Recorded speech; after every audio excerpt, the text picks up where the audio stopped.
Hey guys, this is Irie StarCraft and I'm back to bring you game 2 of the finals of the 2-on-2 Tuesdays ESL tournament. I still can't remember which number it was, but it was the one at the very end of last year, like the last week of December last year.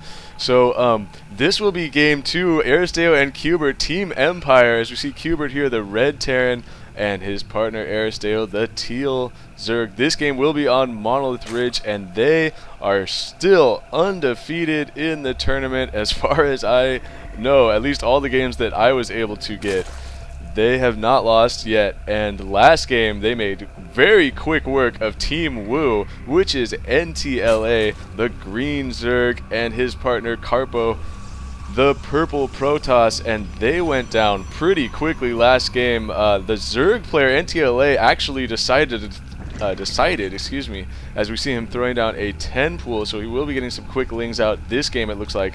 But last game he threw down 3 spine crawlers at the very beginning, and really that was too many. That coupled with the fact that Carpo was unable to get a decent wall off at the front of his base with his zealot, and even if he had had that zealot positioned correctly, I'm not sure if his team still would have been able to prevail, because the Hellions were on the way from cubert, and Carpo did not have any stalkers in the back. So with all the Zerglings Aristeo had, he probably could have just worked his way through that zealot and ended up winning that game anyway. But nonetheless, they were able to quickly dispatch Team Wu. And here we see cubert with his very, very traditional opening. And this map, Monlyth Ridge, is actually a map that that the bunker, well, I take it back. There's a lot of space here. You have all this space here. See, cubert likes to throw down the bunker when he can protect Aristeo's base with it. And then they like to play a sort of camp and counter strategy. But last game they went for the rush, and I think they're going to do the same thing this time. Although nTla this time is going to have, he is going to be throwing down 1 spine crawler this time, a much more reasonable number if you ask me. The problem is with these early lings from Aristeo, if he goes for the Protoss base, he is going to be able to do a lot of economic damage in the fact that he will be able to delay mining of the probes. But no, he is going to go after the Zerg base. He's going to see the queen, and a couple of Zerglings here probably should pull back. Once this queen gets back into the... Oh, a roach one is going down, by the way, for nTla, and a couple of drones getting a bit caught out of position there. And so these Zerglings quickly paying for themselves, taking out a couple of nTla's drones. And as you see Aristeo mentioning the roach Warren that is down for nTla. So really nTla again not getting enough units at the beginning. It could come back to haunt them. These Zerglings able to run right into Carpo's base, and they are going to start pecking away at this pylon. He's not going to have a zealot out for a while. Carpo now he knows he has to chrono boost this zealot out, but he's going to try and do that to wall off. But these probes forced to come all the way off the mineral line to fight these Zerglings, and the speed is about to finish for Aristeo, and they are in so much trouble right now.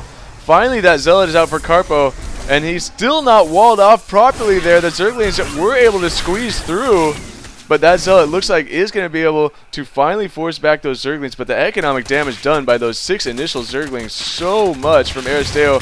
More and more are coming in. The speed is finished. 10 more on the way, and cubert meanwhile is actually throwing down a starport. He has done a reactor swap on the factory, so more Hellions are already here for cubert, and that's just, I mean, how are they going to be able to deal with this? There's nothing they can do. nTla opted to go for a roach tech and a spine crawler at the beginning, and he does not have enough units to deal with Aristeo and cubert. So Aristeo and cubert, normally known as a team that will prefer to play defensive at the beginning of the game, and perhaps they caught Team Empire Wu off guard, because Empire Wu probably thought the same thing that I thought, which is that they always play this defensive-minded game.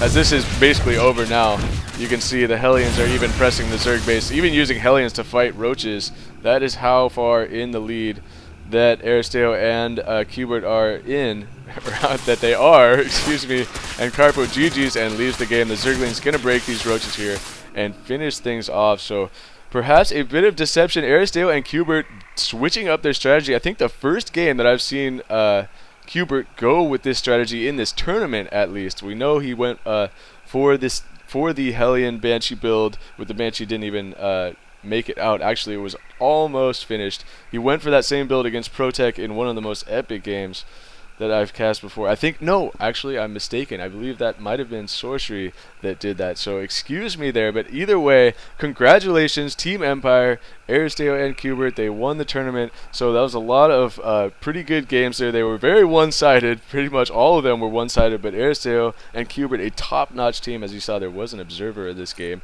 so that makes it like more legit, right, when there's an observer that was watching it, so you're like, oh, that must have been like a pre-planned, like, you know, awesome game. So either way, thanks for watching. I'm going to be getting to your guys' submissions and getting back to some of the old familiar faces for some epic games coming up very soon here. So thank you for watching. This is Irie StarCraft, and peace out.